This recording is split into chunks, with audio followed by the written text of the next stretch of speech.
Bueno, hola. En esta clase vamos a tratar el último tema de derecho matrimonial, que es justamente la disolución del matrimonio. Ya vimos nulidad y hoy nos vamos a concentrar en las causales de disolución, específicamente en el divorcio y el procedimiento y los efectos que derivan de él. Nosotros hoy en el Código Civil y Comercial tenemos tres causales de disolución del matrimonio. La muerte, la sentencia firme de ausencia con presunción de fallecimiento y el divorcio.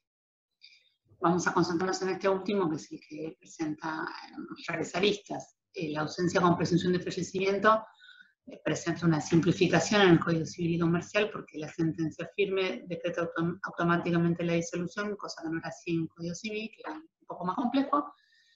Y bueno, la muerte, por supuesto, tiene algunos efectos particulares cuando hablamos de, por ejemplo, disolución y liquidación del régimen patrimonial del matrimonio, pero bueno, lo van a ver con el titular. Nos concentramos en divorcio, que es el que más cuestiones puede presentar. En esto sí es importante entender un poco cómo era el sistema del divorcio antes de la sanción del Código Civil y Comercial. Más allá de la historia que nos podemos remontar, vamos a concentrarnos en lo que estuvo vigente hasta agosto del 2015, que es el Código Civil, según la Ley 23.515, la ley conocida como la Ley de Divorcio Vincular, que se sancionó en 1987. Nosotros ahí pueden ver en el PowerPoint que estoy compartiendo que podríamos clasificar el sistema con un cuadro de doble entrada, porque teníamos, por un lado, lo que es la separación personal y el divorcio vincular. La separación personal era, ya lo charlamos un poco cuando hablamos de deberes matrimoniales. La separación personal permitía el relajamiento, digamos, o la extinción de los deberes matrimoniales, de cohabitar fundamentalmente, sin incluir una disolución del vínculo. En cambio, el divorcio vincular, como su palabra misma lo indica, implicaba per se la disolución del vínculo. ¿Qué significa? Que solamente se recuperaba la actitud nupcial con el divorcio vincular. Luego, en el resto de las cuestiones, los efectos eran los mismos en cuanto a la disolución del régimen patrimonial y los efectos derivados del estado de divorciado o separado, ¿sí? La diferencia fundamental era esa: la separación personal se consideró necesaria por cierto sector de la doctrina, cierta parte del pensamiento y de corrientes de opinión de la sociedad, como una opción reservada para aquellas personas que consideraban importante respetar sus creencias y su concepción del matrimonio como indisoluble, el cual era asociado básicamente con un criterio más que nada religioso, y contar con la opción de que la ley los habilite a llevar vidas separadas, a no convivir con una persona con la que no quieren, sin que eso implique la disolución del vínculo, ¿sí? Cuando se sanciona el Código Civil y Comercial, se eliminan esa doble opción y nos quedamos solo con un divorcio, que ya no tiene sentido llamarlo como vincular porque es divorcio y siempre disuelve el vínculo. Además de esa doble opción, tendríamos otra doble, que era la derivada de la causal invocada. Lo importante era entender que la separación o el divorcio tenían que fundarse en una causal. Había que fundar, justificar en determinados eventos la ruptura. Y eso era analizado por un juez. Tenemos las causales subjetivas, que eran aquellas que implicaban la imputación de una infracción a un deber matrimonial, como vimos en la clase pasada: adulterio, tentativa contra la vida del otro o de los hijos, instigación al otro a cometer delitos, injurias graves, abandono voluntario malicioso. Donde había un inocente y un culpable, o sea, podía haber también dos culpables si se imputaban distintas causales, pero siempre había la configuración de hechos incompatibles con los deberes matrimoniales que se consideraban infracciones sancionadas de esta manera. También estaban las causales, se incorporan, por supuesto, las causales objetivas, en las cuales teníamos 3 supuestos, en los cuales también había que probar la configuración de determinado hecho, como por ejemplo la separación de hecho, por un tiempo determinado. Si ese tiempo de separación era de 2 años, era causal de separación personal, y si ese tiempo de separación de hecho era de 3 años, podía ser causal de divorcio vincular.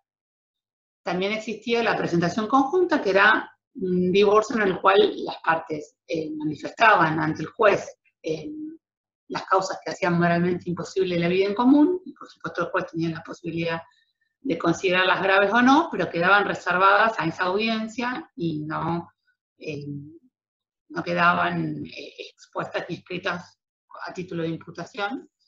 Pero tampoco podía cualquiera en cualquier momento realizar esa presentación, obviamente requería la concurrencia de la voluntad de ambos cónyuges, y requería un plazo de duración del matrimonio previo, o sea, haber transcurrido en ese matrimonio 2 años para poder ir por causal de separación, o 3 años para ir por divorcio, ¿sí? Y después, una causal específica solo de la separación personal, no del divorcio vincular, era un supuesto de alteraciones mentales graves del 203, que hacían imposible la convivencia. Se los cuento así muy rápidamente, sin perjuicio de que la separación personal después de un determinado tiempo podía convertirse en divorcio vincular, ¿sí? Ese tiempo era mayor o menor según que fuera petición de uno de ambos. Bien, ¿qué queda de todo esto? En el Código Civil y Comercial, nada, se elimina, como ya les he adelantado, la separación personal, solo queda la opción divorcio. El divorcio deja de ser con causa, o sea, no importa si era subjetiva o objetiva, pero el divorcio o la separación en el sistema anterior requería una justificación.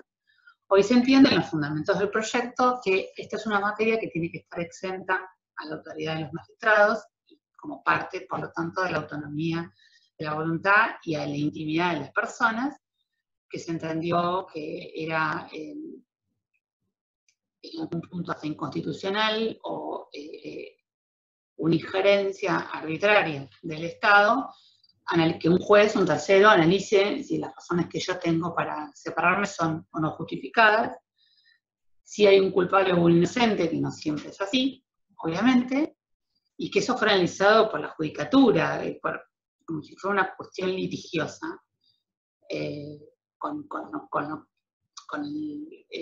las complicaciones y los desgarradores que resultaban ser esos procesos. No traían beneficios en ningún sentido, entonces se los elimina. Pero también se entendió que había que eliminar cualquier tipo de causa, no solo las subjetivas, sino también las objetivas, reservando a la esfera privada de la gente la decisión de por qué rompía esa relación o no. Por lo tanto, tenemos un divorcio sin invocación de ningún supuesto, puede ser a sola petición de uno solo, no tienen que ser ambos necesariamente, donde uno no quiere, 2 no pueden, y es una petición simple, que una vez que se interpone, tiene como única consecuencia el dictado de la sentencia.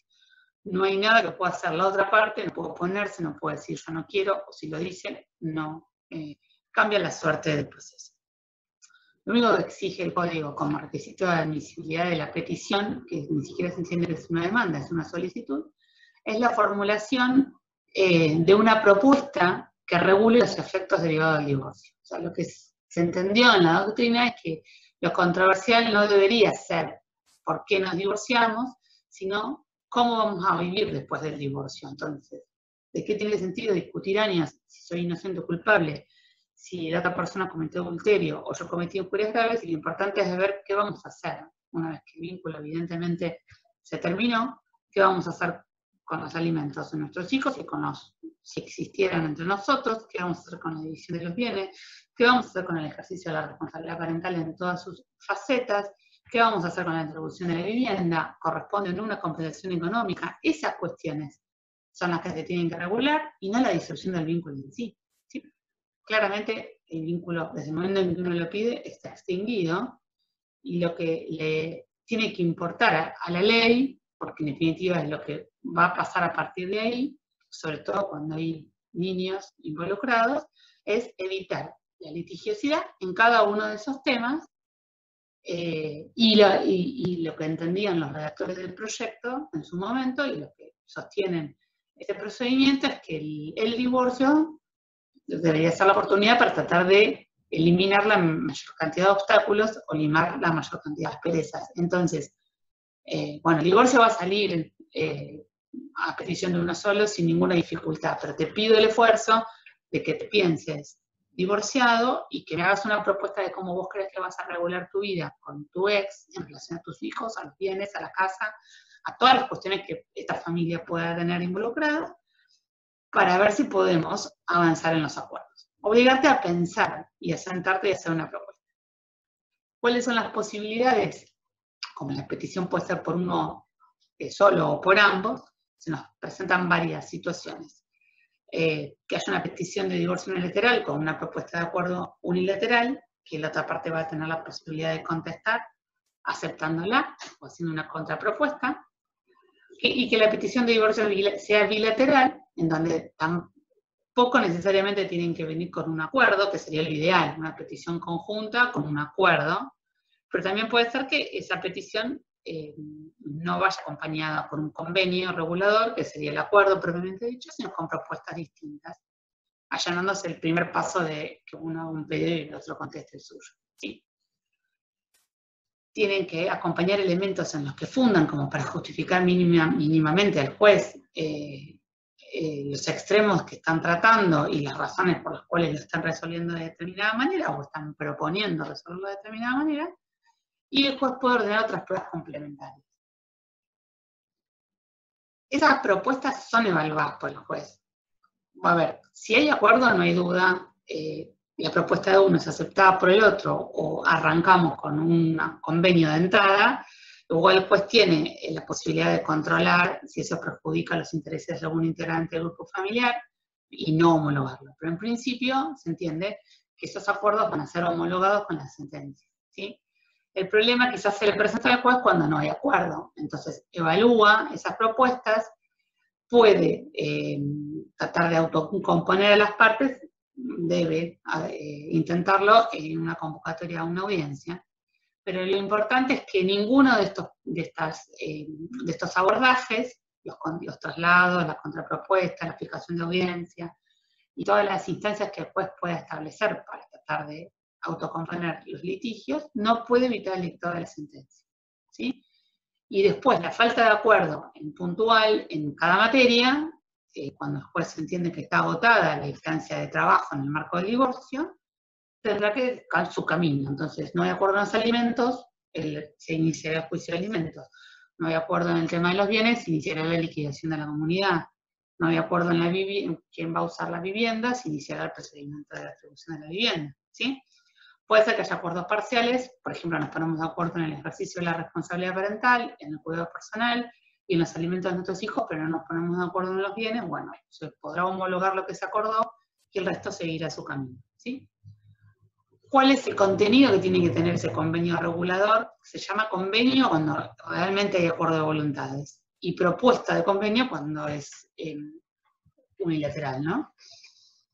El 439 los enuncia, pero no es taxativo, todo tiene que ver con lo que rija cada familia: vivienda, distribución de bienes, compensaciones económicas, ejercicio de la responsabilidad parental, alimentos, y no necesariamente tienen que estar todas, y puede haber alguna que no esté numerada que pueda ser incorporada. Por ejemplo, si no hay hijos, obviamente no va a haber ejercicio de la responsabilidad parental ni alimento de los hijos. Si no hay bienes, no habrá distribución de bienes. Puede ser que no corresponda discutir el tema de la compensación económica, etc. Bien, el juez competente en el divorcio, también en la nulidad, ya lo vimos, es el juez del último domicilio conyugal, o el del demandado, a elección del actor. O sea, el que inicia a sola petición puede elegir ir al último domicilio conyugal o al del demandado, y si la presentación es conjunta, cualquiera de los domicilios de cualquiera de los dos, ¿sí? Bien. Hasta aquí el procedimiento de divorcio simple y sencillo, que echa por tierra toda la complejidad que teníamos con el sistema anterior. El 438 y 439 los regulan en detalle, como lo mencionamos recién. Y ha sido una revolución en esto de no litigar acerca de la disolución en sí, ¿no? se solicita y se obtiene. Bien. Efectos del divorcio. Uno de los efectos que trae nuestro Código Civil y Comercial como novedad, a partir de que se discute como formando parte de ese convenio regulador o esa propuesta de convenio regulador, es la compensación económica. Y es una institución muy novedosa, de una naturaleza jurídica muy compleja, que está hoy siendo todavía delimitada y delineada, y que tenemos antecedentes jurisprudenciales recientes, y ya no son pocos, pero bueno, se pueden contar todavía con los dedos de la mano, que fuimos subiendo, rescatamos los quizás más relevantes en cátedras virtuales para que los vayan consultando, porque entre todos se va delimitando un concepto, ¿no? El 441 define una institución, después hay que darle un contenido concreto, ¿no? ¿Qué dice el 441? El cónyuge a quien el divorcio produce un desequilibrio manifiesto, que significa un empeoramiento de su situación, y que tiene por causa adecuada el vínculo matrimonial y su ruptura, tiene derecho a una compensación. Esta puede consistir en una prestación única, en una renta por tiempo determinado, o excepcionalmente por un plazo indeterminado. Puede pagarse con dinero, con el usufructo de determinados bienes, o de cualquier otro modo que acuerden las partes, o de ciertas. Bien. Lo que viene a introducir es un concepto novedoso que tiene que ver con... nosotros teníamos antes un sistema en donde, por ejemplo, en el caso del divorcio por causal subjetiva, el inocente del divorcio conservaba una serie de acciones que los beneficiaban y que, por supuesto, no tenía el culpable, la posibilidad de pedir un alimentos sumamente extenso, que incluso se consideró que era con un carácter resarcitorio, independientemente de la capacidad económica, ¿sí? Salvo, después estaba el alimento también de toda necesidad. Pero el alimento propiamente dicho, el inocente, el 207 del Código Civil, era un alimento que tenía que ver con su carácter inocente. La atribución de la vivienda, o la posibilidad de continuar usando la vivienda luego del divorcio, también era algo que tenía que ver exclusivamente con su carácter de inocencia. Era un premio y un castigo. Se entendió que las cuestiones económicas posteriores al divorcio no pueden estar asignadas, por eso que además ya desapareció de nuestra legislación, la inocencia y la culpabilidad, sino por cuestiones estrictas de equidad y de necesidad y de justicia para el caso. Entonces, si el divorcio produce un desequilibrio manifiesto, ¿no? Un empeoramiento en la situación de uno, que tiene como reflejo un enriquecimiento en el otro, y debido a ese matrimonio, ¿no? Y a su ruptura, puede pedir lo que se llama esta compensación. Por ejemplo, el ejemplo típico, imagínense un matrimonio, les digo el ejemplo más extremo, el más claro, la jurisprudencia después se va planteando situaciones quizás a veces no tan extremas, que es lo que es difícil de determinar si esto procede o no. El caso del ama de casa, que estuvo casada durante 30 años, se divorcian cuando ya tiene 60 o 70 años, no tiene una formación profesional, toda su vida se dedicó al cuidado de sus hijos, y en paralelo del otro lado, su marido creció en su empresa, en su profesión, más allá del derecho en expectativa que tiene, que se concreta con el divorcio, por los bienes que pudieron haber producido estando casados, si están en régimen de comunidad, o sea que los bienes que están a nombre del marido, si fueron adquiridos a título oneroso durante la vigencia del régimen, ella va a tener derecho a eso. Sin perjuicio de eso, lo que se trata de ver acá es la situación en la que los deja parados esta ruptura entre las posibilidades de desenvolvimiento económico a partir de allí por el camino recorrido. Entonces, ese hombre, en el ejemplo que les doy, va a tener la continuidad de su carrera sin ningún sobresalto, sin ninguna dificultad, pero esta mujer no. Esta mujer no tiene la posibilidad de hacerlo. ¿Y por qué causa adecuada en el vínculo matrimonial? Porque en definitiva, la postergación de su proyecto, porque también hay que analizarse cómo ingresaron al matrimonio, es determinante cómo ingresaron al matrimonio y cómo salen del matrimonio. la apuesta que hace a este proyecto matrimonial implica haber dejado de lado probablemente otro recorrido, un trabajo, una carrera profesional, estudios, para dedicarse a, libremente aceptado, esto no tiene que ver no tiene que haber, no es una cuestión de no haber participado en la decisión, sino que es una cuestión que se dio en esto de la distribución de los roles, pero hay un camino que se bifurca, que se desvía y que puede significar que hoy, transcurridos 30 años, no los puedes retomar con esa misma facilidad. Entonces, yo soy ama de casa, me quedé cuidando de mis hijos, a atender a mi marido en la casa durante 30 años, pero si yo no me hubiera casado, si yo no hubiera ingresado a esta unión, si no hubiera acordado esto con mi marido, probablemente hoy sí estuviera con una carrera, con un trabajo, con una proyección económica que se comenzó y se truncó, ¿sí? Para darles una idea en general, es importante entonces la foto de cómo ingresan, cómo determino que hay un desequilibrio o un empeoramiento. Porque hay algo que yo tenía, hay algo que yo proyectaba y que se quedó trunco, mientras el otro crece probablemente exponencialmente en relación a mí, ¿sí?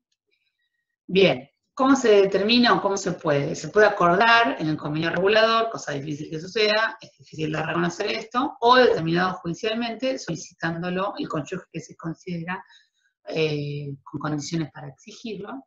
Acá hay un plazo de caducidad muy importante que es, se tiene que solicitar como mucho, hasta 6 meses después del dictado de la sentencia de divorcio. La norma dice dictado, pero bueno, podemos entender que desde que la sentencia adquiere pasar en autoridad de cosa juzgada, ¿no? Que queda firme y consentida. Fíjense que, como les decía recién, las pautas que establece la norma es ¿qué tengo que mirar? El estado patrimonial al inicio y al final. Los roles, esto que les comentaba recién, cómo distribuimos los roles durante la vida en común. La edad y el estado de salud, eso es sumamente determinante, porque yo puedo haber abandonado una carrera, un proyecto económico determinado, y a los 20, 25 años estaba estudiando medicina y dejé. Me casé, tuve mis hijos, pero me separó a los 30, o sea, a 5 años después, o 10 años después, pero con una edad en la que todavía se me puede permitir, con hijos quizás que ya no son bebés, con más dificultad, por supuesto, que si lo hubiera continuado, pero me puedo reinsertar con menor grado de dificultad que si esa ruptura hubiera sucedido a los 60 años con 30 años de matrimonio, ¿sí? Eso hay que tenerlo en cuenta. No digo que no prospere en el primer caso, pero convengamos que en la escala es mucho más difícil de ver ese empeoramiento en esa situación, ¿sí? Bien. A lo sumo, si se considera que procede, porque esto es discutible, por supuesto, claramente va a haber un supuesto en donde va a haber una compensación por un tiempo determinado, capaz, para permitirle a esa persona retomar y recobrar lo que dejó, o retomar donde dejó, o reinsertarse donde puede por un tiempo. Y en el primer caso, en el de la ama de casa de 60 a 70 años, claramente, que digamos, podemos pensarlo hasta como imposible que pueda reequilibrar, porque la idea no es igualar, pero sí tratar de reequilibrar la situación, vaya a tener quizás una renta por tiempo indeterminado, porque como que es difícil de pensar que esto se pueda revertir, ¿sí? Bueno, estado de salud, eso también es determinante, capacidad laboral, lo que les decía, y la atribución de la vivienda. Convengamos que si yo estoy hablando de una situación de equilibrio, las posibilidades económicas hacia adelante van a ser distintas si, por ejemplo, tengo o no tengo el techo asegurado. Claramente no estamos hablando de igualar, o sea, esa ama de casa nunca va a tener las mismas posibilidades, los mismos recursos que su cónyuge empresario, ¿sí? Por eso no es igualación, es equilibrar en la medida de lo posible para permitirle que esta persona pueda seguir adelante con lo que dejó, ¿sí? No se puede definir exactamente qué naturaleza jurídica tiene. Algunos piensan que tiene una naturaleza alimentaria, pero tiene muchísimas diferencias con la naturaleza alimentaria. Así que no son alimentos, de hecho es una institución incompatible, vamos a ver, con el derecho alimentario, ¿sí? O sea, o hay alimentos o hay compensación. Salvo un supuesto específico de alimentos cuando hay problemas de salud, claramente el código, cuando regula en el 434, inciso 2, los alimentos de toda necesidad, dice o la compensación o los alimentos. Tampoco tiene una naturaleza indemnizatoria, reparatoria, ¿sí? Algunos quisieran asimilarlo a eso. En realidad tiene una naturaleza propia, es una institución. Es importante quizás, si quieren ampliar un poco criterios, que consulten los fallos que están subidos a cátedras virtuales y después en clase los vamos a comentar con el caso práctico, ¿sí? Esto es a modo de resumen para que tengamos un marco teórico de lo que vamos a tratar. Un marco teórico simple y sencillo. Otro de los efectos del divorcio, situación que se pueda también contemplar en el convenio regulador o peticionar al juez, cuando el acuerdo no es posible, es la atribución del hogar. O sea, ¿quién va a usar la vivienda frente a la separación? Son cuestiones que, son todas cuestiones que se van planteando con motivo de la ruptura y nos concentramos en lo que tenga que ver exclusivamente entre los cónyuges. Esto es importante aclararlo, no lo aclaré al principio. Esa parte del convenio regulador vinculada con el ejercicio de la responsabilidad parental, ¿no? El cuidado de los chicos, el régimen de comunicación, los alimentos para los chicos, exclusivamente para ellos, lo vamos a ver en el siguiente bloque de familias. Y hoy nos concentramos en lo que es estrictamente entre cónyuges. Bien, esto tiene que ver con la atribución del hogar. Estamos hablando cuál de los dos va a poder seguir viviendo ahí, independientemente de que el cuidado de los chicos obviamente es un elemento que pesa en este punto, ¿sí? Bien, lo que establece el código como efecto derivado del divorcio es que la posibilidad de pedir la atribución o de acordarla, por supuesto, sucede hacia el inmueble propio ganancial. Esto no incide, o sea, el resultado final porque siendo una renta compensatoria, sí va a definir si se paga o no esa renta, el carácter del bien y la participación que cada uno haya tenido en él, por supuesto, pero a los efectos de decir quién va a vivir, acá estamos no hablando de derecho de propiedad, sino de posibilidad de continuar usando, no importa, ¿sí? Y como venimos diciendo, puede ser acordado en el convenio regulador, puede surgir también de un acuerdo de la audiencia, que es el convenio regulador, no presentado en su origen, pero sí logrado en el marco del divorcio, o determinado judicialmente. Y acá es donde empiezan a jugar cuáles son las pautas que tiene que tener el juez en cuenta, y la primera pauta es el cuidado de los hijos. No es que, siempre hablando entre cónyuges, y claramente aquel que tenga a su cargo el cuidado de los hijos va a tener preferencia en conservar la atribución del hogar, porque se entiende en principio que es en protección de ellos, pero mirándolo solamente, estrictamente al lado adulto, es mucho más fácil para aquel que vive o vivir solo, procurarse una vivienda de menores comodidades o más chica o lo que fuere, que aquel otro que a su vez tiene que buscar un lugar y atender las necesidades de sus hijos de forma prioritaria. Por supuesto, esto es una pauta a tener en cuenta porque además está en juego el derecho de vivienda de los chicos, ¿sí? La situación económica más desventajosa para proveerse una vivienda por sus propios medios, obviamente, esto también se tiene en cuenta. Tengo a los chicos a mi cargo, en forma principal, pero además no trabajo o tengo un ingreso menor que el otro, tengo que pensar cuál es el que tiene más posibilidades de poder pagar un alquiler, por ejemplo. El estado de salud, por supuesto, la edad, esto siempre, y intereses de otras personas que integran el grupo familiar, por ejemplo, los hijos. Pautas que después se analiza después en su conjunto, como un marco orientador de qué es lo que se quiere proteger. Bien, si se considera que procede la fijación judicialmente, también puede ser que no sea para siempre, después puede fijar un plazo de duración, igual puede ser por tiempo indeterminado, en el derecho matrimonial, en el matrimonio se puede, y también puede considerar que corresponda que se le atribuya la vivienda a uno de los dos, pero se pague una compensación por ese uso, que se llama renta compensatoria.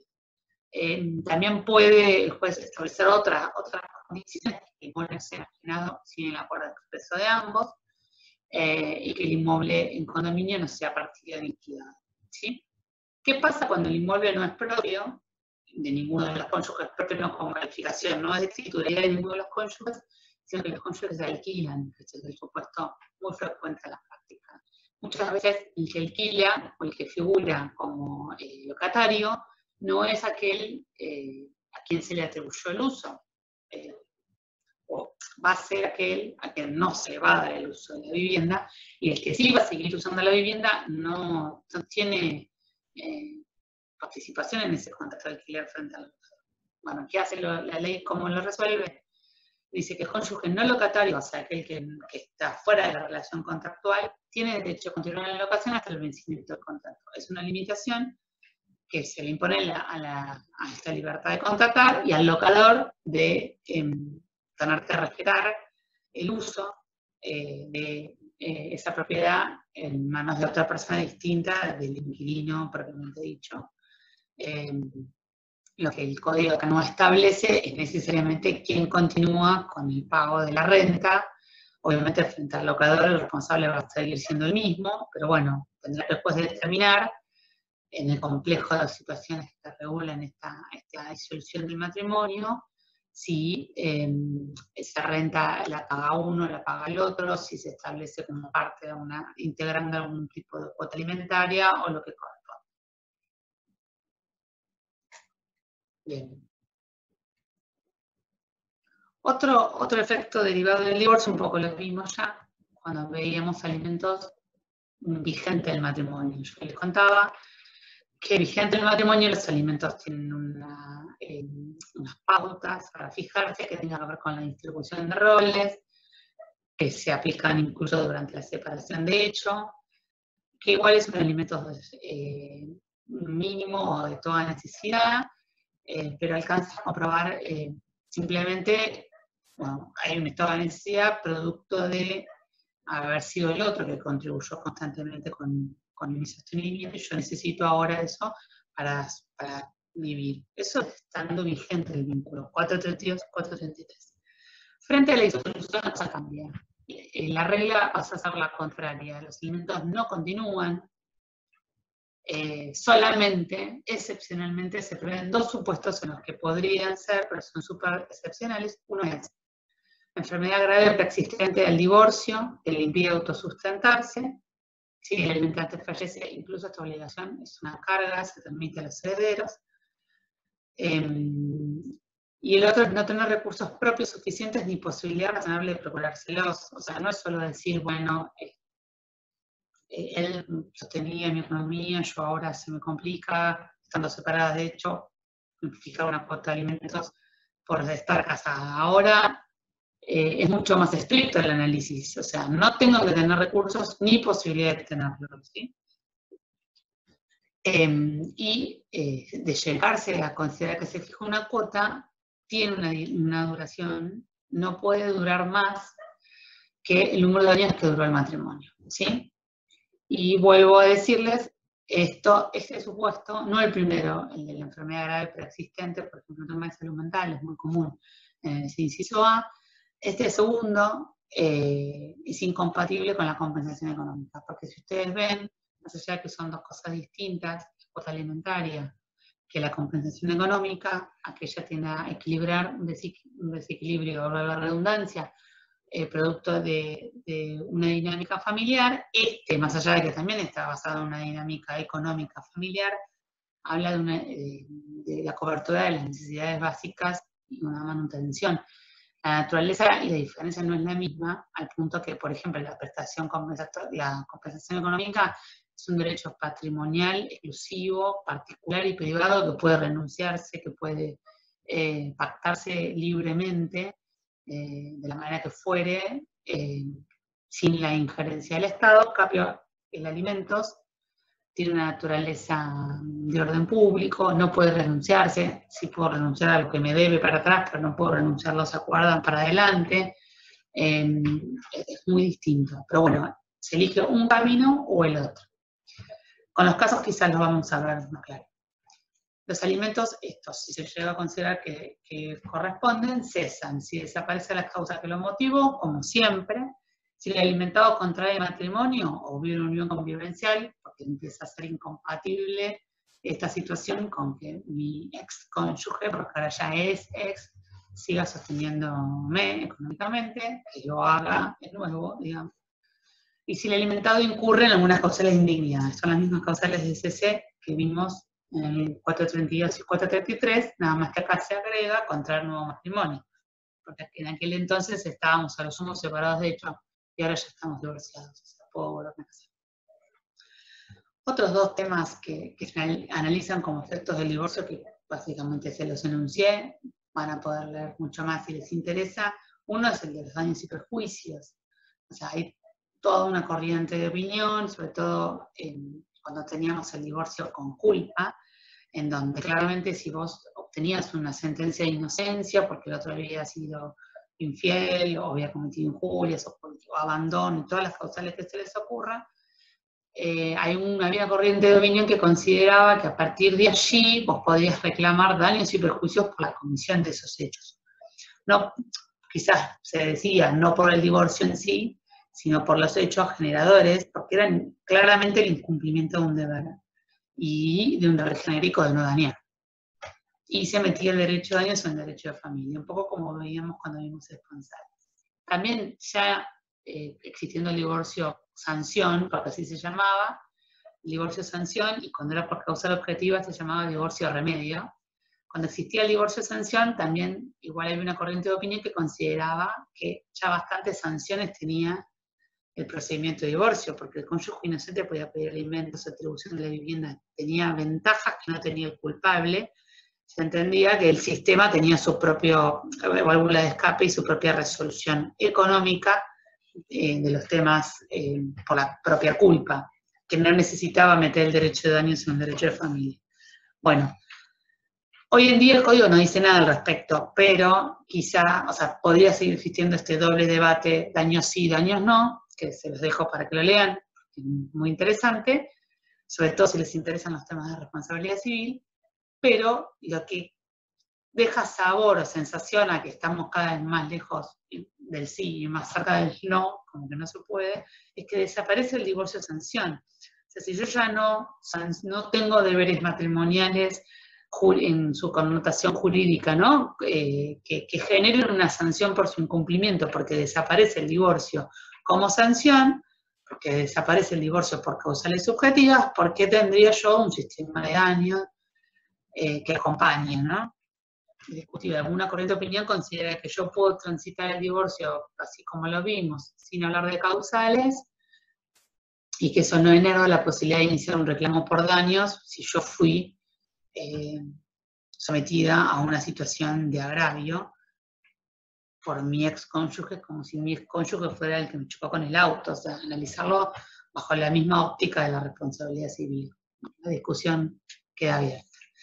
Y el último tema, que lo vimos también cuando vimos efectos derivados del matrimonio, ¿se acuerdan que les mencionaba el artículo 67 que dice cómo se usa el apellido de casado o de casada, que ya no es privativo de la mujer, que se podía agregar, que era facultativo? Bueno, claramente luego el divorcio no.